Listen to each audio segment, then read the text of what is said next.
Movie की starting में heroine को दिखाया जाता है जो कि प्रेग्नेंट जो जिस पे चेक करते हो हाथ में लेकर खड़ी होती है और सोच रही होती है कुछ। और फिर वो हीरो को फ़ोन लगाती है। फिर हीरो का वॉइस पैक होता है, मतलब पहले से रिकॉर्डेड वॉइस होता है कि मैं ऑफिस में मिलूंगा तुमसे। फिर हीरोइन उसकी आंटी को फ़ोन लगाती है और फिर उन्हें मिलने के लिए बुलाती है हॉस्पिटल में। फिर वो हॉस्पिटल में नहीं, फिर वो चेंज कर देती है प्लेस और वो कैफ़े में जाके मिलते हैं। पर हीरोइन खुश नहीं रहती उसकी प्रेगनेंसी की वजह से। और जो हीरोइन के जिसका बच्चा है उसको उसको इसने बताया नहीं है कि वो प्रेग्नेंट है। हीरोइन चली जाती है फ्लैशबैक में। उन्होंने एयरपोर्ट में सबसे पहले हीरो को देखा था। एयरपोर्ट में लाने के लिए हीरोइन जाती है हीरो को, पर हीरो कहीं नहीं, एक झूले में झूल रहा होता है। हीरोइन पूछती है कि तुम झूले में क्या कर रहे थे, तो फिर हीरो बोलता है कि मुझे बचपन से पसंद है स्नो और झूले। हीरो पहली बार फ्लाइट में बैठा था और अंदाज कभी बाहर नहीं गया था। हीरोइन हीरो से किसी ना किसी वजह से मिलती रहती है, घर के बैग क्रश आ गया था हीरो पर। हीरोइन सब कुछ शेयर करती थी हीरो के साथ, और ये सब पसंद करके लड़की ले हीरो के पास चली गई। बाप रे बाप। और हीरो ने मेडिकल रिलेटेड एक भयंकर वाली ऐप बना डाली। भयंकर वाले ऐप जिसमें कि अगर गिर जाओ तो और हड्डी टूट जाए तो उसका एक्सरे हो सकता है, सब बता सकता है वो एक्सरे करने के बाद कि कहाँ हड्डी टूटी और क्या क्या गोलियां लेनी है, कौन से डॉक्टर के पास जाना है। फिर उसके बाद वही चीज स्कैन करके आप खून गिरा सकते हो अपने एक कागज होता है स्पेशल, उस पे डाल, अगर वो खून डाल गया तो फिर वो उसको स्कैन कर लेता है और बता देता है कि इसमें क्या क्या प्रॉब्लम्स है। और हीरोइन ने फिर उसकी मदद की, कुछ पहचान वालों से उससे प्रॉब्लम सॉल्व, मतलब उससे मिलवाया। और फिर कुछ वालों को पसंद भी आया। हीरो को कुछ कोर्स करने वाले चाहिए होते हैं, इसलिए उसे 10-15 हज़ार डॉलर की ज़रूरत होती है, इसलिए उसे वो हीरोइन मदद करती है उसके लिए। और सक्सेसफुली पूरा पूरा प्रॉब्लम सॉल्व हुआ और ऐप कंसिडर हो गई और उसे पैसे भी आ गए उसके पास पूरे। और फिर वो हीरोइन से मिलता है और फिर प्रपोज कर देता है कि मैं लाइफ लॉन्ग तुम्हारे साथ रहना चाहता हूँ। और फिर इसके बाद हो ही क्या सकता है बे, गाना। भाई भाई, और गाना भी तो भयंकर, अगर रोमांटिक पूरा का पूरा। और जो हमारा हीरो है वो सोचता है कि मैंने अकेले ये सब किया है, और वो सब बदल रहा था अपनी। और हीरो पैसों के लालच में बहुत घमंडी हो चुका होता है। हीरो बोलता है कि फॉर्मेलिटी के लिए शादी कर लेते। तो ये सब था प्रॉब्लम, मतलब कि फ्लैशबैक। और फिर उसकी आंटी, हीरोइन की आंटी उससे बोलती है कि बच्चा होने के बाद आदमियों में बहुत रिस्पॉन्सिबिलिटीज आ जाती है। हीरोइन के पास दो ही चॉइस थी कि वो हीरो के पास जाए या फिर उसे छोड़ दे। फिर ये प्रेगनेंसी हो गई और वो कंफ्यूज हो गई। जो हीरोइन का अंकल रहता है जो कंसल्टिंग का काम करता है, तो उसके जो स्टूडेंट्स होते हैं वो बोलते हैं कि 6 दिन में हमारा वीज़ा कंप्लीट है और हमको जॉब चाहिए होंगी। और ये सब बातें हीरोइन को बता होता है क्योंकि वो ऑफिस में जा रही होती है, वहाँ पे वो उसका अंकल भी उसे मिलता है। क्योंकि अंकल के ऊपर बहुत कर्जा हो जाता है, वो भी बैंक का। और अंकल को ज़रूरत होती है इसलिए वो उसकी कंपनी में जाते हैं हीरो की। और फिर हीरो बहुत घमंडी होता है, इसलिए वो बोलता है कि मेरे को जब ज़रूरत थी तो मेरा उन्होंने साथ नहीं दिया, इसलिए मैं भी नहीं दूंगा। और वो चिल्ला चिल्ला के बोलता है जो कि अंकल को भी सुनाई देता है। फिर हीरोइन बोलती है कि दूसरों के लिए नहीं तो मेरे लिए तो भी करो। पर वो नहीं मानता, किसी के लिए नहीं करूँगा। हीरो का जो गोल होता है वो अचीव हो चुका होता है तो बहुत खुश होता है, पर हीरोइन जो होती है वो नाराज़ होती है करके उसने जो किया उसके अंकल के साथ, वो बहुत बुरा लगता है उसे। इसलिए जो हीरोइन है वो दूर जाना चाहती है उससे, बहुत दूर।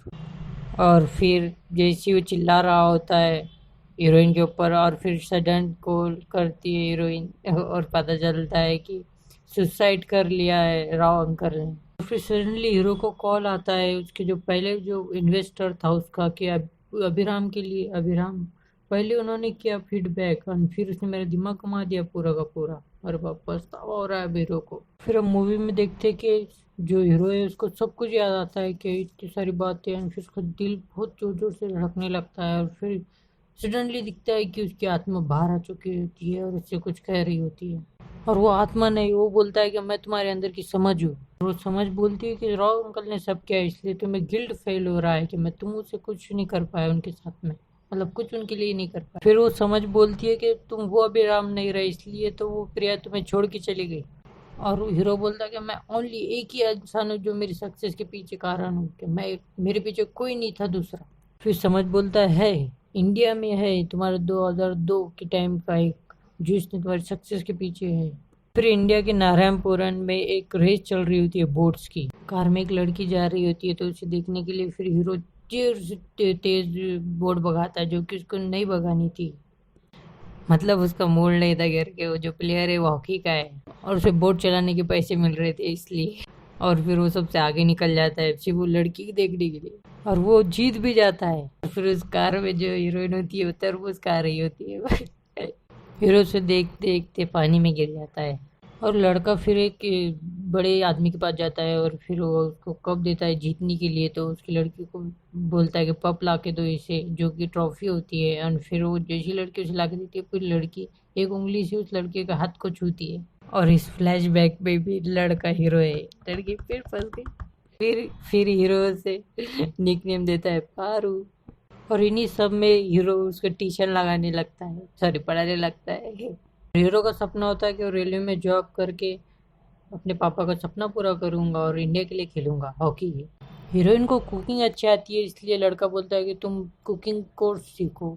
और फिर लड़की बोलती है फॉर्म भरने के लिए फ़ोटो नहीं है, तो फ़ोटो काटने के लिए जाते हैं, जहाँ पे हीरोइन दोनों का फ़ोटो एक साथ काट लेती है। और फिर सफाई करते टाइम में हीरोइन की माँ को उसका फ़ोटो मिल जाता है, जो कि वो दोनों फ़ोटो काट रहे हैं। फिर हीरोइन का बाप उनके घर पे जाता है, हीरो के घर पे, पर उसे वहाँ पे कोई नहीं मिलता। हीरोइन के घर के सब खाना खा रहे होते हैं और हीरो वो दीवार फान के नीचे आता है। हीरो दीवार फान के इसलिए आता है कि लड़की को बोलने के लिए आ रहा है कि हम कल जा रहे हैं। हीरोइन का बाप उसे धमकी दे के आता है कि अगर 24 घंटे का तुम्हारे पास टाइम है, यहाँ से गाँव में से दिखना नहीं, डबल अपना चेहरा मत दिखाना। और हीरोइन घर से भाग कर आ जाती है रेलवे स्टेशन पर। क्यों करके जब हीरो हीरोइन के घर पर जाता है रात के टाइम पे दीवार फान कर, तब हीरो से पूछता है कि तुम पूरे दिल से मुझसे प्यार करती हो, यानी उसके हाथ पे डाल के पूछता है। फिर लड़की हाँ करती है, देखिए। हीरोइन उसके आगे के प्लान्स के बारे में पूछती है और लड़का बोलता है कि मैं सब कॉम्प्रोमाइज़ कर लूँगा तुम्हारे लिए। और लड़की थोड़ी सी नाराज़ हो जाती है। फिर जो लड़की ने उसे रात में कहा था तुम मुझे पूरे दिल से प्यार करो, वही लड़की डबल उससे पूछती है और फिर वो बोलता है हाँ करता हूँ। तो फिर वो लड़की बोलती है कि मुझे छोड़ दो। क्यों करके कॉम्प्रोमाइज़ कर रहा होता है ना अपने प्लान्स के साथ में। फिर उसी रेलवे स्टेशन पे हीरोइन जो उसकी पास गर्लफ्रेंड होती है पुरानी वाली, तो वो उससे वादा करवाती है कि तुम कभी कॉम्प्रोमाइज़ करो नहीं करूँगी जैसे मैं आज कर रही हूँ। समझ जो कि अभी के अंदर से बाहर निकलती है, वो फिर अभी उस पर चिल्लाता है कि वो लड़की जो पैसों के लिए मुझे छोड़ गई थी, क्या मैं उसके जैसे सक्सेसफुल बनाऊं। फिर समझ बोलता है कि तुम प्यार जो हमेशा तुम्हारे साथ में रहता है, कि तुम पढ़ाई कर पाते, ये सब कंपनी खड़ी कर पाते। फिर समझ उसे समझाता है कि जो भी ये सब पारो के जैसे करके उससे कॉम्प्रोमाइज़ किया था, इसलिए आज जो भी तुम बने हो सब उसी की वजह से बने हो, इसलिए तुम्हें इंडिया जाना चाहिए। इसलिए वो इंडिया भी जाता है। फिर वो पारो का यूट्यूब चैनल निकाल लेता है जैसे कि मेरा है। और इंस्टाग्राम से उसकी आईडी भी ढूंढ लेता है। और जो पुरानी वाली गर्लफ्रेंड होती है पारू, वो उसे पहचानती नहीं है पहली बार देखकर। फिर हीरो से आवाज़ देता है पारू। फिर पुरानी वाली हीरोइन को लगता है कि उसे याद भी नहीं आती। फिर पार्वती मतलब पारो से बोलती है कि तुम इतने सालों से मुझे क्यों नहीं मिलना है। तो फिर हीरो वो बोलती है कि फिर आज क्यों आए हो। फिर हीरो बोलता है कि मैंने जहाँ से शुरू किया था वो भूल गया था मैं। और अब फिर जब मुझे समझ में आया कि तुम ही वो एक वजह हो जिससे मुझे इतना सक्सेसफुल बनाया, इसलिए मैं वापस आया हूँ तुमसे मिलने के लिए। और मेरी सक्सेस का कारण तुम ही हो पारो, ऐसा बोलता है फिर उसे। और मेरी शुक्रिया, आप मेरे दोस्त बनने का बहुत बहुत शुक्रिया, ऐसा बोलता है फिर हीरो पारो को, उसकी फ्रेंड को। जब हीरोइन स्टेशन से घर पर आती है, मतलब हीरो से पूछता है कि पिताजी तुम्हारे कैसे हैं, इसलिए 17 साल। और उसका बाप जैसे कि बहुत भाई इज्जत होती है ना गाँव वालों में, इसलिए उसका बाप बोलता है कि घर से बाहर कदम रखी उसने पहली बार भागने के लिए, इसलिए वो 17 साल से उससे बात नहीं कर रहा है। और फिर अभी फटाफट निकलता है उसके घर पे, जो कि उसके बाप का घर होता है। और फिर उसे उसके बाप को उस क्या पता क्या समझाता है। फिर उसका बाप उस लड़की को फ़ोन लगाता है और बोलता है मैं तुम्हें बहुत मिस कर रहा हूँ, इसलिए कल मिलने ज़रूर आना। फिर गाना बजता है जिस पे कि अपना हीरो उसकी यादें ताज़ा कर रहा था कि गांव में आया हुआ होता है ना वो, मतलब जैसे ना पानी में तैर, वो पानी से जैसे नाव चलाते टाइम में उसने हीरोइन को देखा था, फिर उसके साथ जो लम्हे बिताए थे सब याद कर रहा होता है। और फिर अभी सोचता है कि मैंने इंडिया में आके बहुत सही किया है।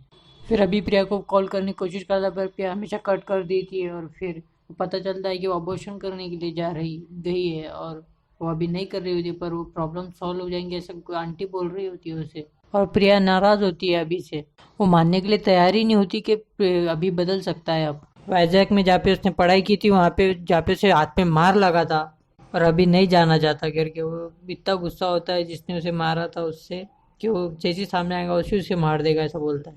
और इसमें जो थर्ड हीरोइन है वो है कृति सुरेश, और वो उस लड़के की बहन होती है, जो हीरो का कटआउट लगा हुआ होता है सामने मूवीज के ऊपर।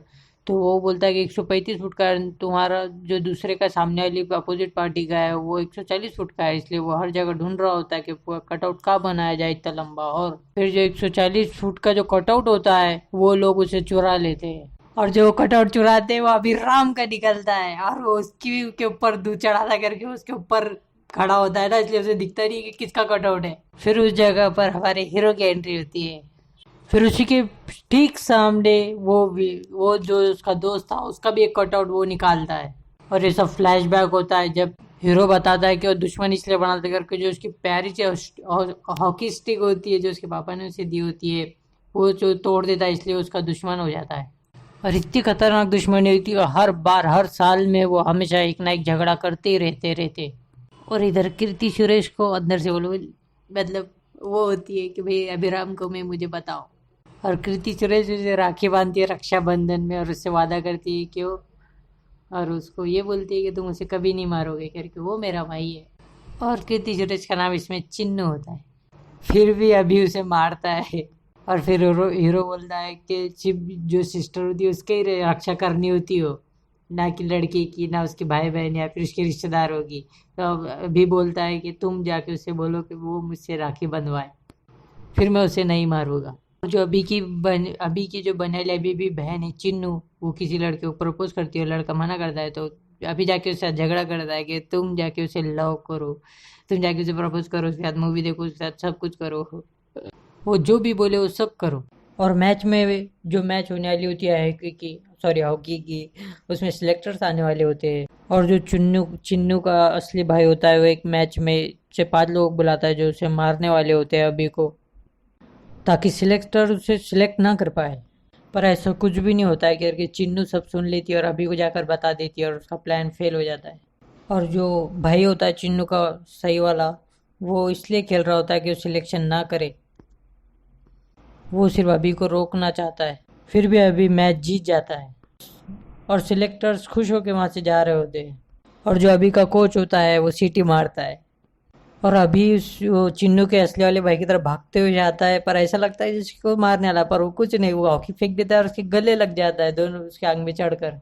और चिन्नू का भाई इधर प्लान बनाता है जो फ्रेवलर पार्टी होती है उस पे मारने का। फिर यहाँ पे गाना चलता हुआ दिखता है। चिन्नू का मोबाइल चुरा कर उसका भाई उससे मैसेज करता है अभी को कि बहुत ज़रूरी है, हॉकी स्टेडियम में आके मिलो मुझसे। वहाँ पे अभी आ जाता है। फिर अभी चिन्नू को ढूंढ ही रहा होता है कि तभी पीछे से उसका भाई आता है और उसे हॉकी स्टिक से मार देता है। और अभी को बहुत मारते हैं और उसको जान लेना चाहते हैं, पर अभी वहाँ से भाग जाता है, और वो कभी हॉकी ना खेल पाए इसलिए उसके हाथ को भी तोड़ देते हैं। फिर अभी वहाँ से रेलवे स्टेशन में जाता है जहाँ पे वो मालगाड़ी में बैठकर वहाँ से भाग जाता है। ये मेरा गांव है, ये मेरा शहर है, अगर तुम वापस आए तो मार दूंगा, ऐसा उसका चिन्नू का भाई उसे बोलता है। और फिर जो चिन्नू का भाई होता है वो कुछ वोटों से जीत जाता है, और फिर उसका 80 फुट का कटआउट वहाँ पे ओपनिंग होता है। फिर श्रवर जो चिन्नू का भाई है उसे लगता है कि इसने डबल अपना कटआउट बदल दिया होगा इस, और वो रोकने के लिए कह रहा होता है, और वो जो माइकर होता है जो बोलने वाला होता है वो बोलता है जल्दी करो जल्दी करो। और जब कटआउट गिरता है तो वो उसी का कटआउट होता है, किसी और का नहीं। तो इस बात से वो खुश हो जाता है, और वो अभी को ढूंढ रहा होता है। और फिर अभी उसे दिख जाता है और उसके पास में आके उससे गले लग जाता है। फिर वो अभी को बताता है कि उस पर 6 महीने पहले एक अटैक हुआ था और उसका पैर उसमें चला जाता है। और वो बोलता है कि मैं तुम्हें ढूंढ कर तुम्हें सॉरी बोलना चाहता था। अभी को लगता है कि चिन्नू ने उसे मैसेज किया था, पर वो उसे बता देता है सच कि मैंने उसे मैसेज किया था। और फिर वो दोनों मिल के उसको मिलने जाते हैं। और फिर चिन्नू यानी कृति सुरेश दरवाज़ा खोलती है और बहुत इमोशनल हो जाती है, और फिर बड़ बड़ बड़ बड़ बड़ बड़, और वो उससे इसलिए मिलने आया होता है ताकि उसे थैंक यू कह सके कि उसने उसका हाथ जो तोड़ा था उसकी वजह से वो आज इतने दूर तो मतलब इतना बड़ा आदमी बना है। अगर रेलवे में सिलेक्शन हो जाता तो कहीं पड़ा होता। फिर वो अपनी यादें ताज़े करता है और वहाँ पे ढिंचैक पूजा लगाने लग जाता है। और फिर वो वापस इंडिया से जा रहा है, और वो वापस फॉरेन में आ जाता है। फिर उसे रूम में मिरर के सामने प्रेगनेंसी रिपोर्ट दिखती है प्रिया की। और फिर प्रिया के अंकल की वहाँ पे एनिवर्सरी शुरू होती है, डेथ एनिवर्सरी। और फिर वहाँ पे सब लोग अपना रोना धोना सुना रहे होते हैं। और अभी की आंटी उससे प्रिया को बोलती है कि अभी मुझसे आके मिला था और मुझसे माफ़ी मांग रहा था, और फिर आंटी प्रिया को समझाती है कि घमंडी इंसान पैसों की वजह से हो जाता है, और फिर अगर वो ठीक हो जाए वापस आ जाए तो वो मानता है, तो जाके उससे मिलो। और प्रिया उसके पास फिर मिलने के लिए जाती है, और जो फ्रेंड्स को उसने बेइज्जत करके निकाला था उनको वापस वो सॉरी बोलकर बुलाता है और अच्छी खासी प्लेसमेंट देता है, और वो सीईओ की पोस्ट से भी रिजाइन कर देता है। और जो उसकी ऐप होती है वो भी सब्सक्रिप्शन उसका जो होता है वो सब फ्री कर देता है। और जो आई डिड इट मतलब मैंने ही किया ऐसा, वो जो मिटा कर लिखता है ना, वो फिर वो लिखता है कि वी डिड इट। और अभी एयरपोर्ट के लिए निकल जाता है और प्रिया फिर उसे ढूंढते हुए एयरपोर्ट में जाती है। और फिर वो इधर उधर देखती है और फिर उसे अभी दिखता है एक बोट के साथ में। वो एक इंसान को लेने के पिकअप करने के लिए आया होता है, और फिर वो अपना कोट उतार के उसे देता है, जैसे कि उसके अंकल ने, प्रिया के अंकल ने उसके साथ किया था स्टार्टिंग में। और फिर प्रिया और अभी मिलते हैं दोनों, और फिर दोनों इमोशनल हो जाते हैं, फिर अभी अपनी कथा सुनाता है। और फिर प्रिया बोलती है कि मुझे तुम्हें कुछ सुनाना है, सॉरी बताना है। वी आर गेटिंग पेरेंट्स, हम पेरेंट्स बनने वाले हैं, चलो रे भाई पेड़े बांटो। फिर अभी अपनी समझ को लास्ट में थैंक यू बोलता है। यहीं पे अपनी फिल्म समाप्त होती है। अरे मेरा ऑर्डर लगा के नहीं बे, बहुत भूख लगी है मेरे को, पिज्जा ऑर्डर किया था मैंने, आया क्यों नहीं अभी तक।